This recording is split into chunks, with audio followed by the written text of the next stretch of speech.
Chào mừng mọi người đến với chương trình Green Love 101. Đây là chương trình dành cho chủ đề yêu bản thân và phát triển tâm hồn. Chúng ta đã đi qua phần giới thiệu sơ lược bộ sách Cơ thể thì chữa lành, cũng như về tác giả Anthony Williams và hành trình trở thành nhà ngoại cảm y khoa độc nhất vô nhị của ông trong clip số 1. Hôm nay chúng ta sẽ bắt đầu đi sâu hơn vào các phần tiếp theo của cuốn sách đầu tiên, có tên gọi là Lý giải những căn bệnh bí ẩn và phương cách điều trị dứt điểm. Vậy bệnh bí ẩn là những căn bệnh như thế nào? Theo Anthony Williams thì bệnh bí ẩn có 3 loại. Loại đầu tiên là loại bệnh không tên. Một người có thể đi hết bác sĩ này đến bác sĩ khác, mô tả các triệu chứng của mình, chịu hết xét nghiệm này đến xét nghiệm khác, nhưng luôn nghe câu trả lời rằng là không có gì bất ổn. Thử máu, chụp MRI, siêu âm, các hiển thị hình ảnh và các xét nghiệm khác cho thấy rằng họ không có bị sao cả. Thường thì lời giải thích mà bệnh nhân có thể nhận được cho những cơn đau nhức của mình đó là có lẽ là đều do bệnh nhân tưởng tượng, hay do bệnh nhân bị mắc chứng lo âu, sợ hãi, suy nhược, làm việc quá sức, hoặc kể cả do buồn chán. Loại bệnh bí ẩn thứ hai là những bệnh điều trị không hiệu quả. Trong trường hợp này, giới y học đặt một cái tên cho một tập hợp các triệu chứng nhất định, nhưng không có phương án khả thi nào để chữa lành. Việc điều trị theo thuốc kê đơn không những không tạo ra sự khác biệt nào cho sức khỏe của bệnh nhân, mà còn làm cho tình trạng của họ trở nên tồi tệ hơn. Thậm chí, bệnh nhân có thể được thông báo rằng họ sẽ mắc kẹt trong tình trạng này suốt đời. Với loại bệnh bí ẩn thứ ba là những bệnh được chẩn đoán sai. Đối với loại này thì bệnh nhân cũng nhận được một cái tên cho những triệu chứng của họ. Tuy nhiên, đây đều là những cái tên sai lầm. Ví dụ, các nội tiết tố thường được lấy làm nguyên nhân cho bất cứ bệnh tật đau ốm nào đó của phụ nữ, mà thực tế là chả có liên quan gì đến việc mãn kinh, tiền mãn kinh hay thậm chí mất cân bằng nội tiết tố. Có lẽ trên cái hành trình tìm kiếm câu trả lời, chúng ta có thể thấy rằng bằng cách nào đó mình thuộc cả ba loại này. Như khi gặp bác sĩ đầu tiên, bệnh nhân có thể nghe tư vấn rằng các triệu chứng của mình là do tâm lý và mình nên cải thiện tâm trạng. Không hài lòng với câu trả lời đó, bệnh nhân tìm gặp bác sĩ thứ hai để được định danh cho bệnh của mình, nhưng sau đó lại điều trị không hiệu quả. Bực mình, bệnh nhân đi gặp bác sĩ số 3 để nhận được chẩn đoán mới, nhưng lại cũng không chính xác, và các phương thuốc chữa bệnh sẽ đưa bệnh nhân đi ngược hướng với sự chữa lành. Khi nghe đến điều này thì Bình chợt nghĩ đến giai đoạn cách đây rất lâu rồi, Bình thường chở mẹ đi bác sĩ. Hồi đó Bình nhớ là theo chẩn đoán thì bắt đầu từ khớp cho đến tim rồi đến phổi, hầu như bệnh gì mẹ Bình cũng có liên quan hết. Mẹ Bình thường tìm các bác sĩ nổi tiếng để đi khám, rồi mang về một mớ thuốc tây uống dần. Nhưng được vài hôm không thuyên giảm thì mẹ lại đi tìm bác sĩ mới. Cái vòng lặp này nó cứ quay đi quay lại mà kết quả thì chẳng có khác gì hết. Mình cũng không nhớ là mẹ đã gặp bao nhiêu bác sĩ rồi nữa. Anthony có kể rằng là trung bình một khách hàng đến với tôi sau 10 năm chạy chữa thường đã tìm đến khoảng 20 bác sĩ khác nhau. Đôi khi có người gặp cả 50 đến cả 100 bác sĩ trong cùng khoảng thời gian đó. Đặc biệt, có một phụ nữ mà tôi nói chuyện đã tìm gặp gần 400 bác sĩ trong 7 năm.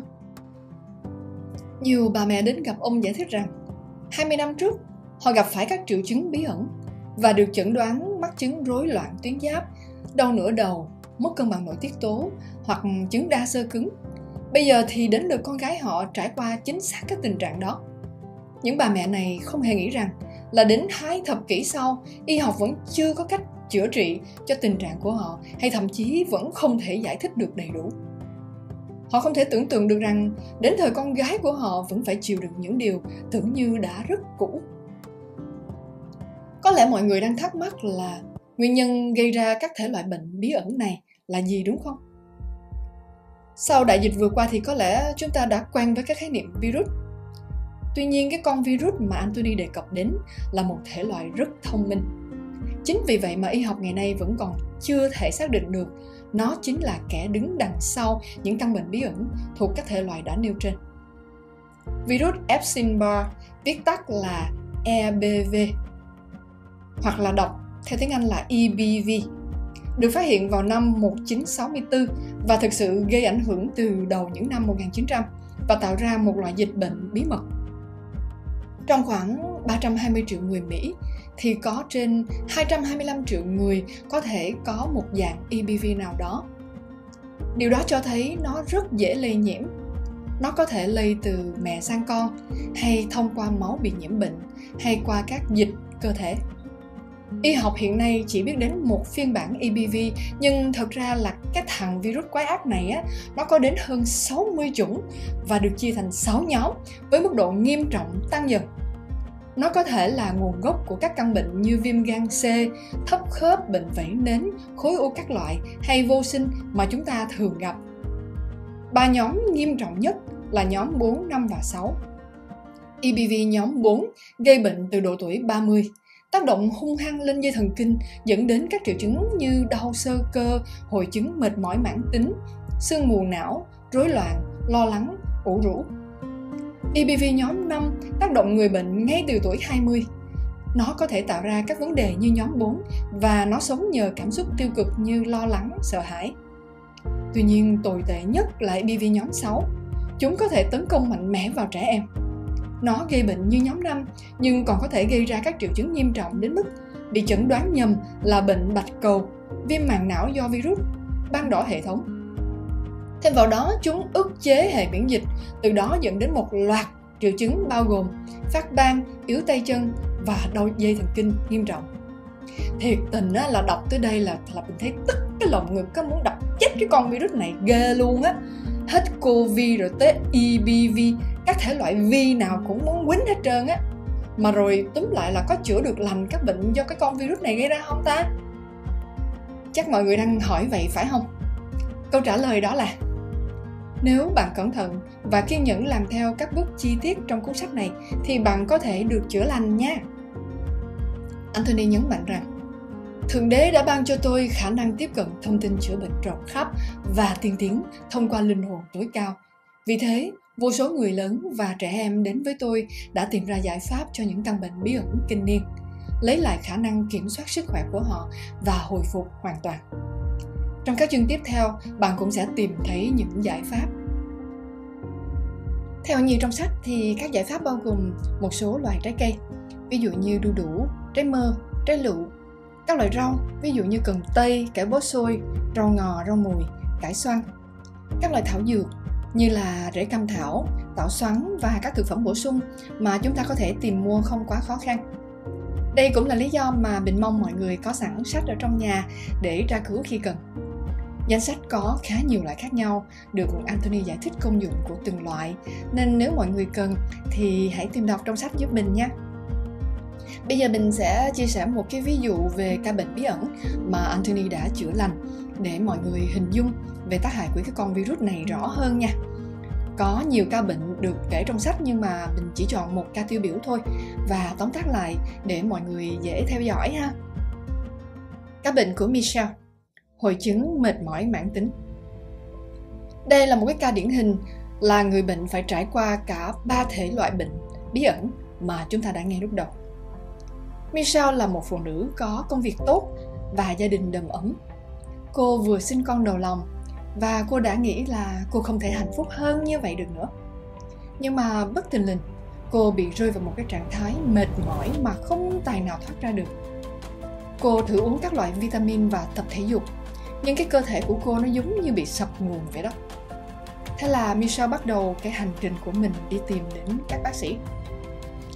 Trong 4 năm, từ cái lời chẩn đoán đầu tiên là mệt mỏi sau sinh đến viêm tuyến giáp Hashimoto, Michelle đã đi gặp rất nhiều bác sĩ khác nhau chỉ để nhận thêm những cái tên mới cho cái căn bệnh của mình, như là giảm năng tuyến thượng thận, trầm cảm, nhiễm nấm candida, đau xơ cơ, ban đỏ hệ thống, bệnh Lyme và viêm khớp dạng thấp. Tất cả chỉ làm cho tình trạng của Michelle chỉ ngày càng tệ hơn mà thôi. Ngoài mệt mỏi, cô còn bị đau nhức ở các khớp, đầu gối cô sưng to, khiến việc đi lại rất khó khăn. Cô trở thành người bị chứng mất ngủ, tim đập mạnh, chóng mặt mãn tính đến choáng váng và buồn nôn.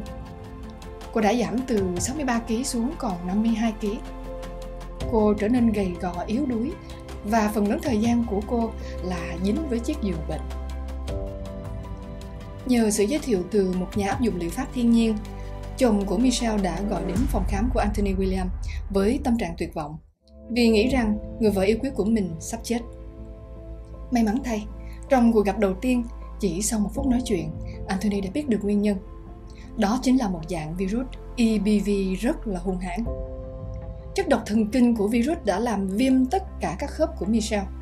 Chứng mất ngủ và đau chân của cô là kết quả của việc dây thần kinh cơ hoành bị viêm liên tục. Chứng chóng mặt bắt nguồn từ độc tố thần kinh của EBV làm viêm dây thần kinh phế vị. Và chứng tim đập nhanh là do tích tụ xác của virus EBV và sản phẩm phụ của virus trong van tim 2 lá của cô gây ra. Anthony trấn an hai vợ chồng rằng: "Đừng lo, tôi biết cách đánh bại virus này." Anthony đã hướng dẫn họ các cách chữa bệnh bao gồm hỗn hợp nước ép cần tây và đu đủ, cũng như danh sách các chất bổ sung hữu ích có ghi đầy đủ trong phần 4 của cuốn sách này. Chế độ ăn thanh lọc chữa lành đã lập tức ngừng nuôi dưỡng virus EBV. Trong vòng 1 tuần, chứng sưng đầu gối của Michelle đã giảm đáng kể. Thực phẩm bổ sung có tên L-leucine đã chấm dứt các cơn chóng mặt của cô. Các loại thực phẩm bổ sung khác bắt đầu tiêu diệt các tế bào virus và làm tăng sinh các tế bào mới. Sau 3 tháng, Michelle đã có thể thường xuyên đứng dậy và đi lại. Sau 9 tháng, cô đã trở lại làm việc bán thời gian với công ty. Và sau 18 tháng, chứng đau nhức và sự khổ sở của Michelle chỉ còn là kỷ niệm. Và hiện nay thì sức khỏe của cô đã hoàn toàn hồi phục và trở lại với đời sống bình thường của mình với đầy sự hăng hái và hạnh phúc. Happy ending lúc nào cũng thích, phải không mọi người?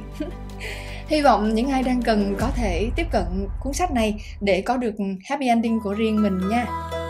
Cảm ơn mọi người đã theo dõi, chú ý lắng nghe. Mình sẽ tiếp tục chia sẻ các nội dung tiếp theo ở các clip sau. Mọi người đón xem nha. Chính tình yêu thương của bạn chiếu sáng thế giới này. Hãy tỏa sáng.